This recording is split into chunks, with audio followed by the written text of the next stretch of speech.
Hello बच्चा party, मैं कैलाश शर्मा। आज आप लोगों के लिए बच्चों 10 one of the most relevant questions on centre of मास लेके आया हूं। बच्चों आप लोगों को मैं थोड़ा सा अपने क्रैश कोर्स के बारे में बता देना चाहता हूं। एक डिफरेंट टाइप का डिफरेंट कॉन्सेप्ट पे एकदम पावर पैक क्रैश कोर्स बच्चों मैं आप लोगों के लिए हमारी ऐप पे लेके आ रहा हूं। इस क्रैश कोर्स में बच्चों मैं आप लोगों को थ्योरी भी कराऊंगा, क्योंकि मैंने इतने सारे पीवाईक्यूज का जब एनालिसिस किया तो मुझे ये पता है कि किन कॉन्सेप्ट्स को बच्चों को लास्ट मिनट पे थ्योरी पॉइंट ऑफ व्यू से रिवाइज कराया जाना चाहिए। तो बच्चों वो जितने भी जिन पर ज्यादा से ज्यादा क्वेश्चंस पूछे जाते हैं, जो मोस्ट एक्सपेक्टेड कॉन्सेप्ट्स हैं बच्चों, उन सारे कॉन्सेप्ट्स का बच्चों मैं आप लोगों को पहले थ्योरी के लेक्चर में रिवीजन करवाऊंगा। उसके जस्ट बाद बच्चों उस पर मैं आपको प्रैक्टिस करवाऊंगा, उन्हीं कॉन्सेप्ट में क्वेश्चन भी प्रैक्टिस करवाऊंगा। यहाँ पे बच्चों स्पेशली डिजाइन डीपीपीज है जिनको आप प्रैक्टिस कर रहे होगे। पहले थ्योरी, फिर उसके बाद प्रैक्टिस, इस तरीके से। और प्रैक्टिस जो होगी ना बच्चों, उसमें वो लाइव क्लास में होगी। जो थ्योरी होगी बच्चों, उसको मैं बड़े आराम से पेशेंस के साथ सारे कॉन्सेप्ट्स को इकट्ठा करके, जिसमें आपका टाइम वेस्ट ना हो, पॉइंट टू पॉइंट आपको इंफॉर्मेशन जाए, उस चीज को बच्चों मैं रिकॉर्डेड में आपको अपलोड करूंगा। हाँ, अगर उसको थ्योरी में भी अगर आपको कोई डाउट होगा तो सबसे पहले प्रैक्टिस सेशन से पहले मैं आप लोगों के उन डाउट्स को लूंगा, फिर उसके बाद हम प्रैक्टिस का मतलब डिस्कशन स्टार्ट करना चालू करेंगे। तो एक तरीके से आपके जो सबसे ज्यादा इंपॉर्टेंट कॉन्सेप्ट है बच्चों, वो सारे के सारे हमारे कवर हो जाएंगे। ये क्रैश कोर्स बच्चों हम जो है फर्स्ट अटेम्प्ट से पहले ही स्टार्ट कर देंगे। कुछ सेशंस हमारे पहले अटेम्प्ट से पहले हो जाएंगे, कुछ बच्चों मतलब यही कंटिन्यू रहेगा बच्चों। आपका एक ही बार आपको एक ही क्रैश कोर्स ज्वाइन करना है, जो कि फर्स्ट अटेम्प्ट से लेके सेकंड अटेम्प्ट तक बच्चों चलेगा। इस क्रैश कोर्स में बच्चों आपका सब कुछ कवर हो जाएगा फिजिक्स का। यकीन मान के चलिए बहुत ही ज्यादा इफेक्टिव रहने वाला है ये वाला हमारा क्रैश कोर्स। साथ ही साथ बच्चों इसमें एक दिन सेशन हुआ करेंगे जेई एडवांस के, तो आपका जेई मेन और एडवांस दोनों कवर हो जाएंगे एक ही क्रैश कोर्स। आपको अलग अलग भागने की जरूरत नहीं है, वहीं पे आपको प्रैक्टिस हो रही है, वहीं पे थ्योरी हो रही है, वहीं पे जेई मेन हो रहा है, वहीं पे जेई एडवांस हो रहा है। जितना लेट एंट्री लोगे इस क्रैश कोर्स में, उतना महंगा ये आपको पड़ेगा, क्योंकि अभी अर्ली बर्ड्स के लिए बच्चों मैंने अच्छे खासे डिस्काउंट रखे हुए हैं। आप इसको स्टार्टिंग में ज्वाइन कर लो तो जेई मेन की प्रिपरेशन भी होगी तुम्हारी, एडवांस की भी हो गई, प्रैक्टिस भी हो गई, सब कुछ इसमें एक ही कोर्स में मिल जाएगा। जो जेई एडवांस वाले सेशन होंगे बच्चों वो लाइव होंगे, प्रैक्टिस सेशन जो जेई मेन वाले होंगे वो लाइव होंगे, लेकिन जो थ्योरी आएगी बच्चों, जो कॉन्सेप्ट बिल्डिंग वाला होगा, वो बच्चों रिकॉर्डेड होगा। That's all. ये है क्रैश कोर्स बच्चों, बिल्कुल यूनिक कॉन्सेप्ट। बैठ के एनर्जी लगा के आप लोगों के साथ आप लोगों को आपके एग्जाम के लिए रेडी करके भेजूंगा मैं। तो ऐसे क्रैश कोर्स में देर थोड़ी करनी है, अभी जाओ ऐप डाउनलोड करो। ऐप का लिंक नीचे डिस्क्रिप्शन में दे रखा है, पीडीएफ का लिंक डिस्क्रिप्शन में दे रखा है। पीडीएफ के लिंक पे भी क्लिक करके आप डायरेक्ट ऐप पे जा सकते हो, या फिर आप डायरेक्ट ऐप के लिंक पे क्लिक करके आप जो है क्रैश कोर्स को ज्वाइन कर लो। चलो बच्चों आज के क्वेश्चन स्टार्ट करते हैं। पहला क्वेश्चन बच्चों हमारा ये है, circular disc of radius r is removed from a bigger circular disk of radius 2r such that the circumference of the disk coincide. The center of mass of the new disk is alpha r. Distance from the center of the bigger disk. The value of alpha is. देखो बच्चों यहां पे हो क्या क्या रहा है पहले मैं बता देता हूं आपको ना। एक बड़ी डिस्क है, ठीक है, और एक बच्चों छोटी डिस्क है। ये छोटी वाली डिस्क हो गई, ठीक है, ओके। छोटी वाली जो डिस्क है बच्चों उसकी रेडियस आर के बराबर है, बड़ी वाली डिस्क जो बच्चों उसकी रेडियस 2r के बराबर है। मतलब इसका छोटी वाली डिस्क का जो डायमीटर है वो 2r के बराबर हो गया। क्लियर। अब centre of mass of the new disc, मतलब जब इसको आपने काट के निकाल दिया तो जो सेंटर ऑफ मास आ रहा है बच्चों वो कहीं यहां पे आ रहा है रिमेनिंग वाले पोर्शन का, ठीक है। इस डिस्टेंस को इन्होंने अल्फा आर के बराबर बोला है, ओके, अल्फा आर के बराबर बोला है। बच्चों मैं बड़ी वाली डिस्क का पूरी डिस्क का अगर मास 4m कंसीडर कर लू, m ऑफ द कंप्लीट, ध्यान रखना ऐसे करके लिख रहा हूं मैं, कंप्लीट वाली डिस्क है ना, उसका मास बच्चों मैं 4m के बराबर ले लूं, तो उसका एरिया कितना होगा बड़ी वाली का? पाई इंटू 2r का स्क्वायर, मतलब 4 पाई r स्क्वायर होगा ना बड़ी वाली का एरिया, ठीक है। इसलिए उसका मास मैंने 4m लिया है। m जो बच्चों रिमूव कर दिया है ना, रिमूव्ड, उसका मास कितना होगा? उसका एरिया होगा बच्चों पाई r स्क्वायर के बराबर। तो रिमूव्ड मास बच्चों m के बराबर ले लेते हैं। ये रिमूव कर दिया हमने ना, इसको रिमूव कर दिया, ये वाला बच्चों हमारा 4m मास है, पूरी का मतलब 4m मास रहा होगा। अब इस सिस्टम को बच्चों मैं बना रहा हूं ऐसे, देखो देखो ध्यान से सुनना है इसको ना। एक पूरी डिस्क हो गई, ठीक है, ये पूरी डिस्क हो गई 2r रेडियस की। एक डिस्क हो गई बच्चों, इसका मास कितना है बच्चों? इसका मास है 4m के बराबर, और इसकी रेडियस है बच्चों 2r के बराबर। इसका मास कितना है बच्चों? m के बराबर, और इसकी रेडियस है r के बराबर। ये एक नेगेटिव मास का कॉन्सेप्ट ले लेते हैं कि मान लो इसका मास -m है, नेगेटिव मास, ठीक है। इसको ले जाके, मतलब अब ये पूरी थी, इसमें कोई होल बोल नहीं था, कहीं पे कुछ नहीं था, मतलब इसका पूरी का मास 4m था। इस वाली डिस्क को ले जाके बच्चों, ये वाली जो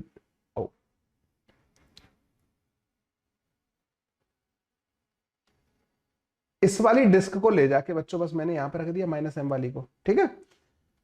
इस -m को ले जाके बच्चों मैंने यहां पे रख दिया -m, r। मुझे एक बात बताओ, यहाँ पे पहले +m मास था, वहां -m ला के रख दिया, तो नेट मास क्या हो गया, 0 हो गया, मतलब ये जगह खाली हो गई, मासलेस हो गई, नहीं हो गई। यहाँ पे बच्चों कोई मास अब नहीं बचेगा। तो हम इसको एक तरीके से ऐसे कंसीडर कर सकते हैं, इस पूरे अरेंजमेंट को हम ऐसे कंसीडर कर सकते हैं कि देखिए, जो 4m मास था ना, वो यहां पे रखा हुआ था, जैसे इस वाले पॉइंट को O बोल देते हैं, इस वाले पॉइंट को ना O पॉइंट पे 4m मास रखा हुआ था, पूरी डिस्क जो थी, ठीक है। आपने एक -m मास लाके रख दिया, कहां पे, r डिस्टेंस पे। आपने एक -m मास लाके रख दिया, आपका सिस्टम बन गया नहीं बन गया, टोटल मास 3m का, और वो होल वाला एक डिस्क बन गया नहीं बन गया, क्योंकि यहाँ पे मास तो 0 हो जाएगा ना, इस -m को यहाँ पे लाके रख दिया आपने।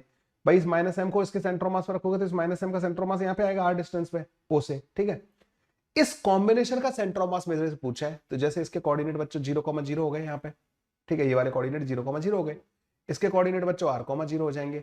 तो अब हम इसको क्या करेंगे बच्चों के सेंटर ऑफ मास के कोऑर्डिनेट, जो x coordinate of centre of मास होगा ना, वो होगा बच्चों 4m इंटू 0 माइनस का m into r divided by 4m minus का m। यही होता है ना formula, m1 x1 plus m2 x2 divided by m1 plus m2, ठीक है। तो ये बच्चों हमारे पास बन जाएगा यहां से r डिवाइडेड बाई 3 के बराबर। तो r डिवाइडेड बाई 3 वो भी माइनस का, मतलब जो सेंटर ऑफ मास आ रहा होगा ना बच्चों, वो इधर की तरफ आ रहा होगा, x coordinate of the centre of मास जो माइनस का r डिवाइडेड बाई 3 के बराबर आ रहा है। तो ये जो डिस्टेंस हो गई बच्चों कितनी हो जाएगी, ये वाली डिस्टेंस अल्फा इंटू आर, वो r/3 के बराबर हो जाएगा। तो अल्फा की वैल्यू बच्चों हमारे पास कितनी आ जाएगी, 1/3 के बराबर, ठीक है। ये होता है बच्चों इस टाइप के क्वेश्चंस को करने का तरीका, और ये रिपीट होते रहते हैं बच्चों कैविटी वाले, मतलब, तो इसलिए मैंने आपको इसको पूरा एक्सप्लेन कर दिया कि how do we solve this kind of questions. तो हम नेगेटिव मास का कॉन्सेप्ट लेके इनको सॉल्व कर लेंगे। पहले पूरा मास कंसिडर कर लेंगे, उसको उसके सेंटर ऑफ मास पर रख देंगे पूरे मास को, फिर एक माइनस मास लाके रखेंगे, उसको उसके सेंटर ऑफ मास पर रख देंगे, फिर कॉम्बिनेशन हमारे पास बन गया नेगेटिव मास का और प्लस मास का, उसका सेंटर ऑफ मास पता कर लो, ठीक है, वो XCM और YCM के फॉर्मूले लगा के। अगला क्वेश्चन बच्चों, ये भी बहुत अच्छा क्वेश्चन है। A thin rod of length L is lying along the x axis with the ends at x = 0 and x = L। It's linear mass density, जो लैम्डा होता है ना बच्चों, वो x के साथ वेरी कर रही है। इन्होंने थोड़ा वैसा फॉर्मूला दिया है बच्चों, मैं क्या करूंगा कि लीनियर मास डेंसिटी को ना मैं ऐसे लिख लेता हूं, ठीक है, lambda is equal to lambda naught x की पावर n, कोई फर्क नहीं पड़ेगा, मतलब ना ये l की पावर n और k को मैंने लैम्डा नॉट लिख दिया, ठीक है। तो जब भी बच्चों लीनियर मास डेंसिटी इस तरीके से वेरी कर रही हो, ठीक है, x के साथ, मतलब एक एंड से डिस्टेंस के साथ ऐसे वेरी कर रही हो, वेयर n कैन बी 0 और एनी पॉजिटिव नंबर। अच्छा, इन्होंने n नेगेटिव नहीं लिया, ये ध्यान रखना। n 0 अगर हो जाएगा तो लैम्डा क्या हो जाएगा बच्चों, n जब 0 हो जाएगा, n अगर 0 हो गया तो n 0 हो गया तो लैम्डा कांस्टेंट हो जाएगा ना, लैम्डा नॉट के बराबर हो जाएगा। इन दैट केस जब एक यूनिफॉर्म रॉड होती है, उसका सेंटर ऑफ मास कहां पे आता है बच्चों, मिड पॉइंट पे, ठीक है। If the position of centre of mass of the center of mass of the rod is plotted against n, which of the following graph best approximate of the dependence of the XCM on the n।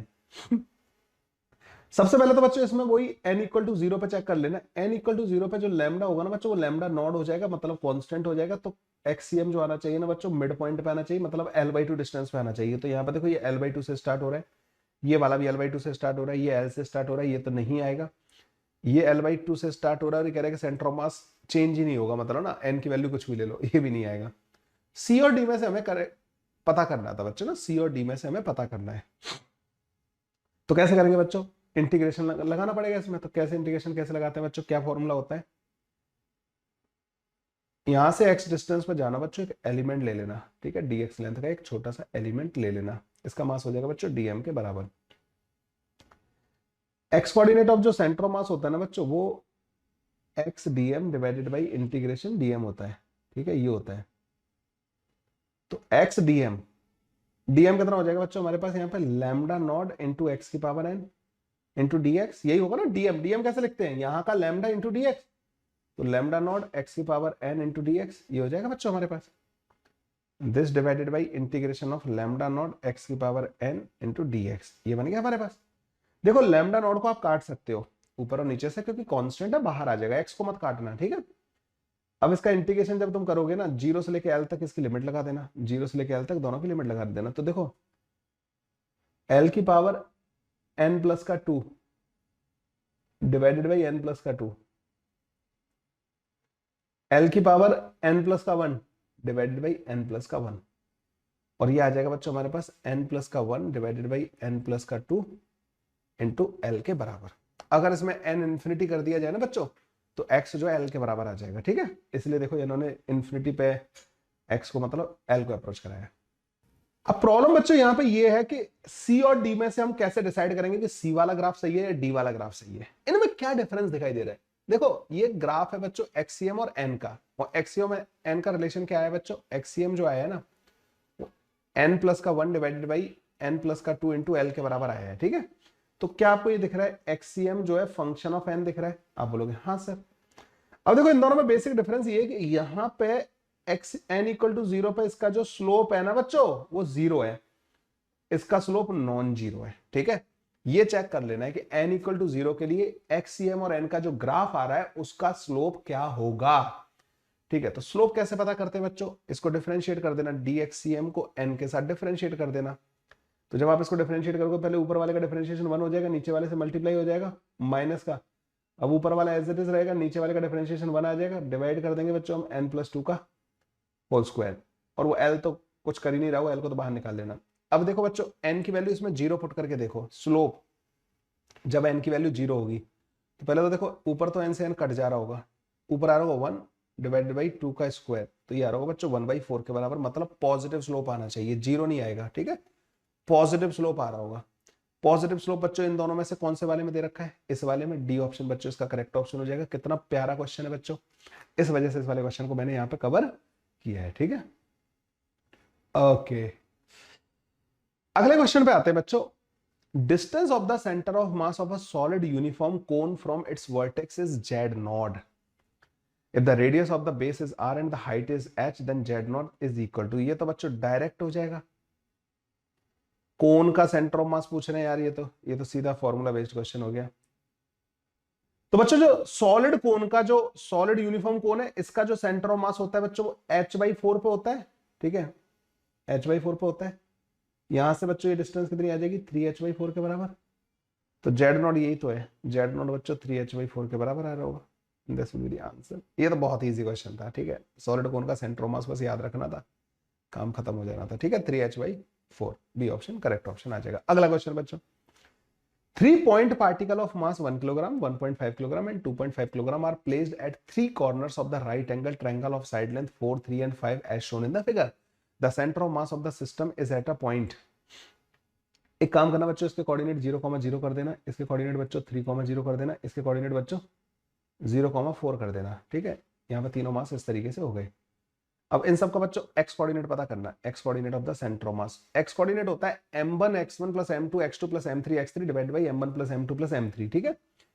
m1 x1 जब 1 का 0 के साथ लिखोगे तो ये 0 हो जाएगा, plus का 3/2 इंटू 3 प्लस का 5/2 इंटू 0, इसका एक्स कोऑर्डिनेट भी तो 0 है, डिवाइड बाई टोटल मास हो जाएगा 2.5 और दिस 4 और 1 5, ये 5 के बराबर आ जाएगा। तो x coordinate of the centre of मास जो आ जाएगा ना बच्चों यहाँ से इसके रेस्पेक्ट में 9/10 सेंटीमीटर आ जाएगा, ठीक है। y coordinate of the centre of मास क्या आएगा बच्चों?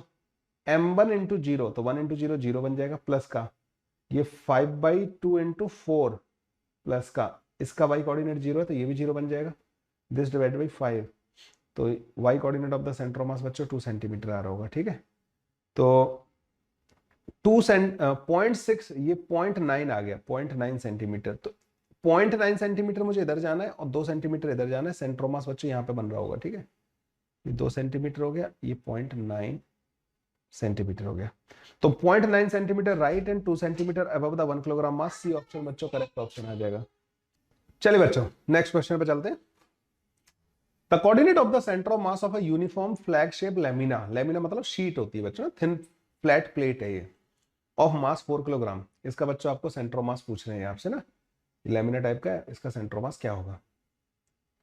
एक काम करना बच्चों, इसको ऐसे 2 पार्ट में डिवाइड कर लेना, ये 3 है इसकी साइड, ये 1 के बराबर है इसकी। अगर मैं इस वाले पार्ट का मास m मानूं, इसका मास बच्चों 3m के बराबर होगा इस वाले पार्ट का। इसका जो सेंटर मास होगा बच्चों मिड पॉइंट पे आएगा, मिड पॉइंट पे मतलब यहाँ पे, और इसका सेंटर मास बच्चों यहाँ पे आएगा। क्या मैं इसके कोऑर्डिनेट लिख सकता हूँ? इसका कोऑर्डिनेट होगा बच्चों 1/2 और ये होगा 3/2। मास होगा बच्चों इसका 3m के बराबर। इसका मास 1m होगा। इसके कोऑर्डिनेट आएंगे बच्चों 3/2 और 5/2 पे। ठीक है, ये कोऑर्डिनेट आ जाएंगे इसके। बस बच्चों काम खत्म।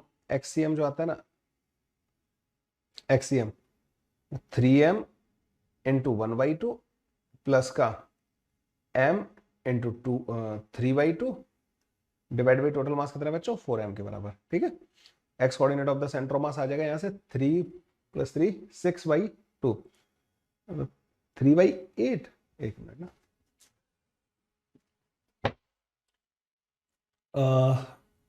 3 + 3 6 डिवाइड बाई 2 हो रहा है तो 3/4 मीटर आ रहा होगा। 3/4 मतलब 0.75 मीटर के बराबर। तो 0.75 यहाँ पे दो जगह दे रखा है। ठीक है, वैसे तो मैं डायरेक्ट भी कर सकता हूँ, जैसे 0.75 दे रखा है यहाँ पे, 0.75 दे रखा है, मतलब मुझे इतना पता लग गया बी या सी में से एक सही होगा हमारा। अब मुझे दूसरा ये पता है बच्चों कि इस वाले पॉइंट का जो वाई कोऑर्डिनेट है ना वो 1.5 है और इसका 2.5 है, तो 1.5 से तो ऊपर ही आएगा। वाई कोऑर्डिनेट 0.75 आ ही नहीं सकता, तो ये आएगा सीधे। मतलब अब सॉल्व करने की जरूरत नहीं थी, सी ऑप्शन बच्चों वैसे ही बन जाता। नहीं तो आप वाई सी एम कर लो, 3m इंटू 3/2 प्लस का m into 5/2 divide by 4m। तो 9 प्लस का 5 14 डिवाइड बाई 2 तो 7/4। ठीक है, ये आ जाएगा 1.75 मीटर के बराबर। ठीक है, ऐसे सॉल्व हो जाएगा ये वाला क्वेश्चन। अगले क्वेश्चन पे आते हैं बच्चों। ये एक बहुत ही बेहतरीन क्वेश्चन आया था ये वाला ना, एक और कैविटी का। As shown in the figure, when a spherical cavity is centered at O of radius 1 is cut out of the uniform sphere of radius R, the center of the mass of the remaining part of the sphere is at G. ठीक है, I on the surface of the cavity R can be determined by the equation। मतलब ये कह रहे हैं इसकी जो radius है ना बच्चों, ये जो कैविटी आपने निकाली है उसकी रेडियस 1 मीटर के बराबर है और इसका जो सेंटर ऑफ मास आ रहा है ना वो कैविटी के सरफेस पे आ रहा है यहाँ पे। ठीक है, ऐसा करके कुछ हो रहा है, खतरनाक क्वेश्चन है इसका। जो हम ऐसे क्वेश्चन को कैसे करते हैं बच्चों, हमने जो पहला वाला क्वेश्चन किया ना, हम क्या करेंगे पहले पूरा कंप्लीट स्फीयर मान लेंगे। ठीक है, उसमें हम कॉन्सेप्ट लगाएंगे बच्चों कि जो रिमूव्ड वाला पार्ट है ना उसको नेगेटिव m का कॉन्सेप्ट लगा देंगे। तो यहाँ पे हम बच्चों -m मास ला के रख रहे हैं और पूरा मास जो है ना बच्चों वो कैपिटल M हम पूरे के सेंटर पर रख देंगे। मान लो एक पूरा स्फीयर होता है, उसका कैपिटल M मास होता है, उसको उसके सेंटर पर रख दिया। जो रिमूव्ड पार्ट है ना बच्चों उसके मास को उसके सेंटर पर रख देंगे। रिमूव्ड पार्ट को मास को मैं स्मॉल m बोल रहा हूँ। ठीक है, स्मॉल m हमने यहाँ रख दिया, कैपिटल M हमने यहाँ रख दिया। ये जो डिस्टेंस होगी ना बच्चों, ये वाली डिस्टेंस, ये वाली देखो, यहां से यहां तक की जो डिस्टेंस है बच्चों, इसमें बस ज्योमेट्री का ही खेल है बच्चों। ये जो है ना बच्चों ये r के बराबर होगी। ये पूरी डिस्टेंस यहां से यहां तक डायमीटर के बराबर होगी, छोटी वाली कैविटी के डायमीटर के बराबर। डायमीटर कितना होगा बच्चों 2 के बराबर। तो ये जो डिस्टेंस आ जाएगी ना ये 2 - का r के बराबर आ जाएगी या नहीं आ जाएगी, 2 - का r के बराबर। तो सेंटर ऑफ मास के जो कोऑर्डिनेट होंगे ना बच्चों, माइनस का 2 - का r के बराबर होगा x कोऑर्डिनेट और y कोऑर्डिनेट तो 0 होगा, है ना। अच्छा, इसके जो कोऑर्डिनेट होंगे बच्चों वो क्या होंगे, देखो इसके सेंटर से यहां तक का डिस्टेंस r के बराबर है और ये इसकी खुद की रेडियस 1 के बराबर है। तो ये जो डिस्टेंस हो जाएगा ना, सेंटर पे मैं ओरिजिन ले रहा हूं बच्चों, यहाँ पे ना, यहाँ पे ओरिजिन ले रहा हूं, तो ये डिस्टेंस हो जाएगा ना बच्चों r - का 1 के बराबर हो जाएगा, (0). ठीक है, तो नेगेटिव m मास इस कोऑर्डिनेट पे रखा हुआ है, ये बच्चों 0,0 पे मानना है इसको। ठीक है, इस वाले को कैपिटल M को। तो x coordinate of the centre of मास जो आएगा वो कैपिटल M इंटू 0 माइनस का स्मॉल m। अब जो स्मॉल m होगा ना बच्चों वो रो 4/3 पाई r का क्यूब। r बच्चों उसका 1 के बराबर दे रखा है का क्यूब, तो m इंटू दिस r - का 1। ठीक है, ये बन गया बच्चों डिवाइडेड बाई टोटल मास जो कि रो 4/3 पाई r का क्यूब माइनस का रो 4/3 पाई 1 का क्यूब। m1 + m2 कर दिया ना नीचे, एक नेगेटिव मास है इसलिए माइनस के साथ आ रहा है। x कोऑर्डिनेट हमें पता है सेंटर ऑफ मास का, x कोऑर्डिनेट क्या है बच्चों, ये रहा, माइनस का 2 माइनस का r के बराबर है x कोऑर्डिनेट, ठीक है। ओके, तो ये वाली टर्म तो बच्चों जीरो हो गई, इस माइनस को इस वाले माइनस से उड़ा दूं मैं, उड़ा दिया, ठीक है। अच्छा यहां पे देखो रो 4 पाई जो है ना, 4 पाई और रो नीचे भी आ रहा होगा और उधर भी आ रहा होगा, ये काट दिया मैंने, ठीक है। नीचे बचेगा r की पावर 3 माइनस का 1 और ये उधर चला जाएगा बच्चों 2 माइनस का r। अगर किसी को कंफ्यूजन है ना, मैं अभी दोबारा से ये 2 माइनस r और ये सब कैलकुलेट करके बता दूंगा, ठीक है। ये इधर आ जाएगा, this should be equal to r minus का 1, ठीक है। ये बन जाएगा, क्या मैं इसको लिख सकता हूं r minus 1 r square plus का 1 प्लस का r इंटू 2 माइनस का r is equal to r minus 1। r minus 1 से r माइनस 1 कट जाएगा बच्चों, तो 2 माइनस का r into R square plus का r प्लस का 1, ये बच्चों 1 के बराबर आ जाएगा, ठीक है। 2 माइनस का r स्क्वायर प्लस का r प्लस का 1 1 के बराबर, मतलब बी ऑप्शन बच्चों हमारा करेक्ट ऑप्शन आ जाएगा। अब मैं तुम्हें थोड़ा सा समझाता हूँ बच्चों ना कि मैंने क्या क्या किया है। देखो इन्होंने ना वो डायग्राम थोड़ा सा हौच-पौच हो गया, बड़ा डायग्राम बनाता हूँ। ये जो बड़ा वाला स्फीयर है ना बच्चों, इसकी रेडियस कितनी है, इसकी रेडियस है बच्चों r के बराबर, ठीक है। इन्होंने 1 रेडियस का एक स्फीयर यहां से रिमूव कर दिया है और वो ऐसे बन रहा है, ठीक है, ऐसे।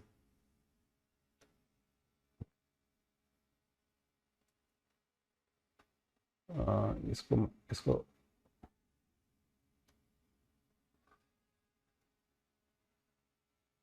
ठीक है, ऐसे करेंगे ना, ओके। ये आर के बराबर था, ये सेंटर बच्चों पूरे स्फीयर का, बड़े वाले स्फीयर का, और इस कैविटी का सेंटर मान लो यहाँ पे, ठीक है। तो ये डिस्टेंस कैविटी की रेडियस के बराबर होगी जो तो 1 के बराबर दे रखी है। तो ये डिस्टेंस बच्चों एक बात बताओ, r माइनस का 1 के बराबर होगी या नहीं होगी, क्योंकि बड़े वाले स्फीयर के सेंटर से यहाँ तक का डिस्टेंस r के बराबर होगा।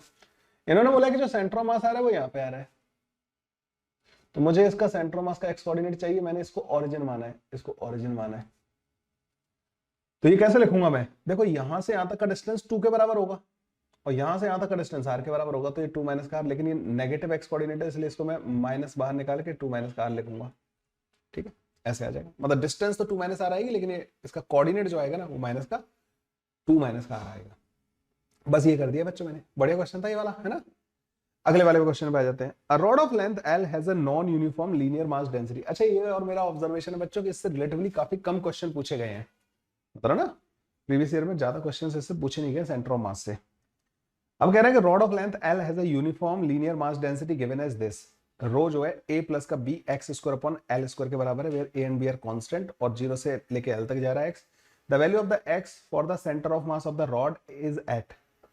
आपको पता है बच्चों जब मास डिस्ट्रीब्यूटेड रहता है, कंटिन्यूअस बॉडी जो होती है उसका x coordinate of the centre of mass find करने का तरीका होता है integration x dm divided by integration dm। ये होता है बच्चों formula.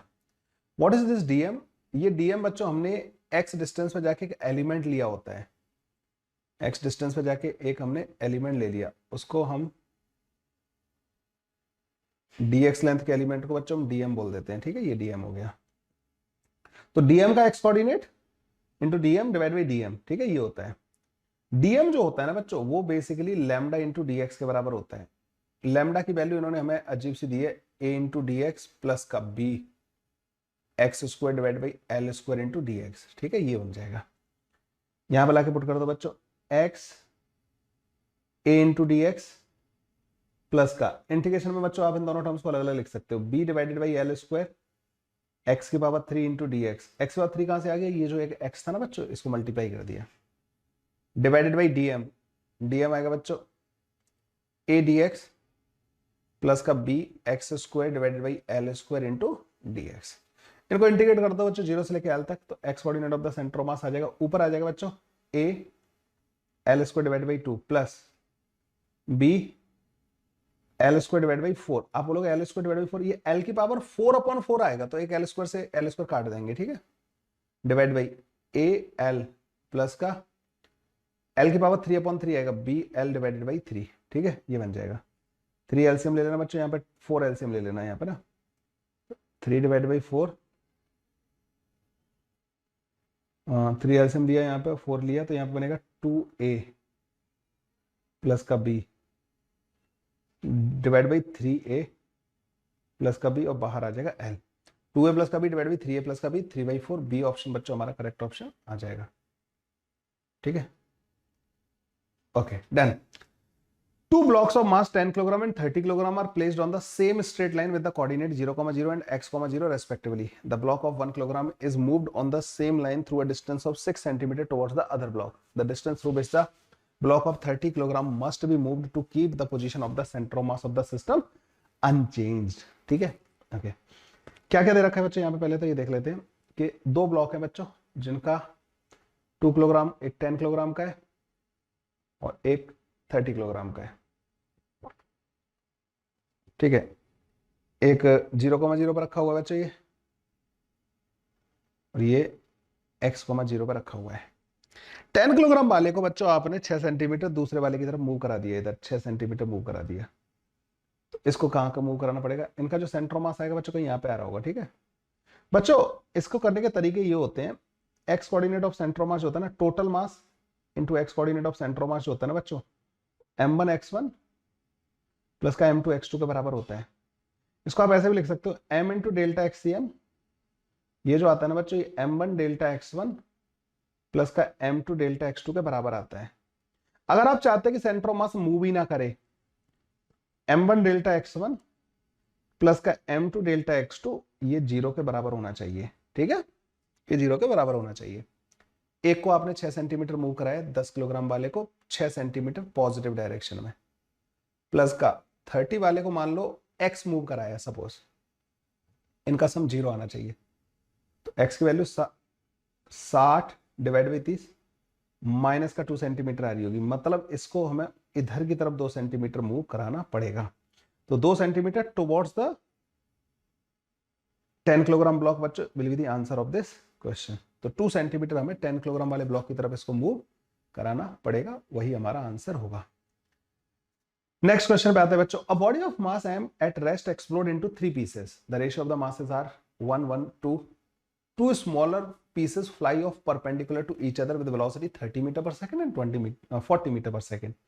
The velocity of the third piece will be, तो मान लो बच्चों जो बॉडी थी ना उसका मास 4m मान लेते हैं, और ये बच्चों रेस्ट पे थी आराम से ना, कोई वो नहीं था, इंटरनल फोर्सेस की वजह से इसका एक्सप्लोजन हुआ, तो m और ये m जो बने बच्चों, एक इधर जाने लग गया, एक इधर जाने लग गया 30 मीटर पर सेकेंड से, एक जाने लगा बच्चों 40 मीटर पर सेकंड से, और एक बचा होगा 2m।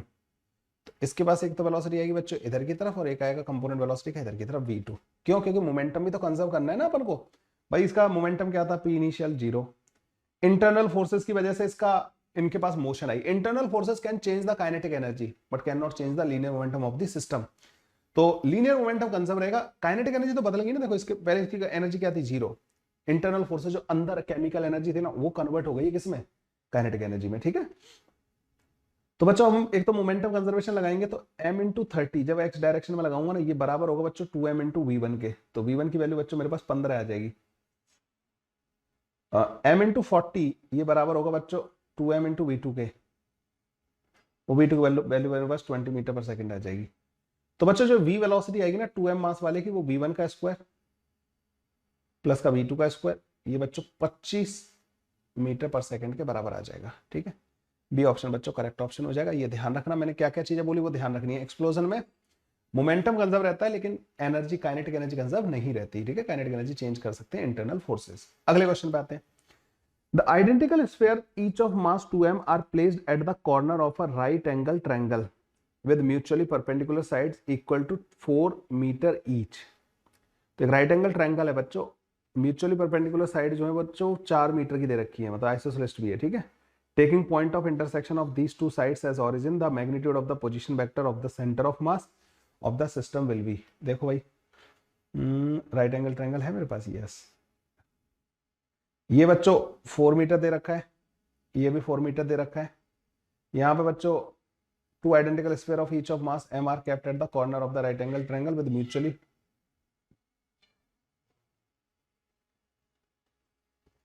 यहाँ पे 2m 2m 2m, इसको ओरिजिन बोला है इन्होंने 0,0 4,0 0,4। ठीक है, वैसे तो इसको करने का एक बहुत आसान तरीका है बच्चों, हमें हम क्या करेंगे, इन 2m और इन 2m को यहां पर रख देंगे, कितना मास रख देंगे 4m। अब इसको भूल जाओ, इन दोनों के मिड पॉइंट पे, इस वाली लाइन के मिड पॉइंट पे। इस वाली लाइन होगी कितनी बच्चों, 4√2 के बराबर, वो हाइपोटेनस है ना, ठीक है, 4√2 के बराबर होगी। मतलब मैं फॉर्मूले से नहीं करना चाहता इस वाले को ना, मैं एक इससे ज्वाइन कर दूंगा। अब एक बात बताओ, इसका मास 4m है, इसका मास m है, तो इसका जो सेंटर मास आएगा कहीं यहाँ पे आएगा। ये जो डिस्टेंस होगी ना बच्चों, ये टोटल, ये अगर डिस्टेंस d मानू तो ये 2d/3 पे आएगा, और ये डिस्टेंस d/3 आएगा। भाई सेंटर मास हैवी वाले पार्टिकल के ज्यादा पास आता है ना।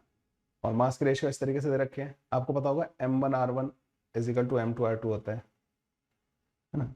r1 जो होता है वो m2r divided by m1 + m2 के बराबर होता है। तो मैं अगर इसको r1 बोलूं, m2 कितना है बच्चों यहाँ पे 4m into d divided by 4m + 2m 6m। देखो 2d/3 के बराबर आ जाएगा, ठीक है। आप बोलोगे हाँ सर, ओके। ये बच्चों यहाँ पे परपेंडिकुलर की तरह काम करेगा, ये वाला है ना, ये ट्रायंगल है, ये बाइसेक्ट कर रहा होगा ना 45 ये 4 मीटर के बराबर है बच्चों, तो ये आएगी 2√2 मीटर के बराबर, 2√2 मीटर। ये भी बच्चों 45 डिग्री के बराबर है, ये भी 45 डिग्री के बराबर है, तो ये जो d होगा ना बच्चों, वो भी 2√2 के बराबर आ जाएगा, ठीक है, 2√2 के बराबर, उसका 2/3। तो जो डिस्टेंस आएगी ना बच्चों, जो मैंने पूछा है, वो 2√2 का 2/3। तो RCM जो आएगा ना बच्चों, सेंटर मास का जो पोजीशन वेक्टर आ रहा होगा, वो यहाँ पे आ रहा होगा। तो 4√2 डिवाइडेड बाई 3 के बराबर हमारा आंसर आ रहा होगा। x की वैल्यू बच्चों 3 के बराबर आ जाएगी। आप बोलोगे सर और क्या मेथड बता रहे थे आप, वो फिर बच्चों कोऑर्डिनेट पता कर लो, x कोऑर्डिनेट y कोऑर्डिनेट पता करके आप उसको भी कर सकते थे, ठीक है। x और y पता करके फिर ऑरिजिन से उसका डिस्टेंस लिख लेते, ये आ जाता अपने पास ना। ये ज्यादा आसान लगता है मेरे को तरीका, तो वो तो समझाने में इतना टाइम लग गया। अदरवाइज मैं कर रहा होता ना, इसको चुटकियों में सॉल्व कर देता। मैं कहता 2m और 2m को यहाँ पे बीच में रख दो, ये डिस्टेंस उसका आधा हो जाएगा, 4√2 का आधा है 2√2, ठीक है। तो ये वाला भी 2√2 का बराबर आएगा, क्योंकि 45 और ये 45 है, तो ये भी 2√2 आएगा, उसका 2/3 पे आ जाएगा। मैं इतनी देर में इसको सॉल्व कर देता। नहीं तो कोऑर्डिनेट से कर लो आप लोग, कोऑर्डिनेट से ही गेट द आंसर। कैसे लगे बच्चों सेंटर मास के 10 क्वेश्चन। ऐसे और अमेजिंग क्वेश्चंस मैं इस पर और अपलोड करूंगा बच्चों, करते रहिए मेरे साथ, prepare for JEE main and advance 2025। मिलते हैं बच्चों नेक्स्ट वीडियो में, तब तक के लिए bye bye, take care, thank you. Video अगर पसंद आया तो दूसरों को शेयर जरूर कर दीजिएगा।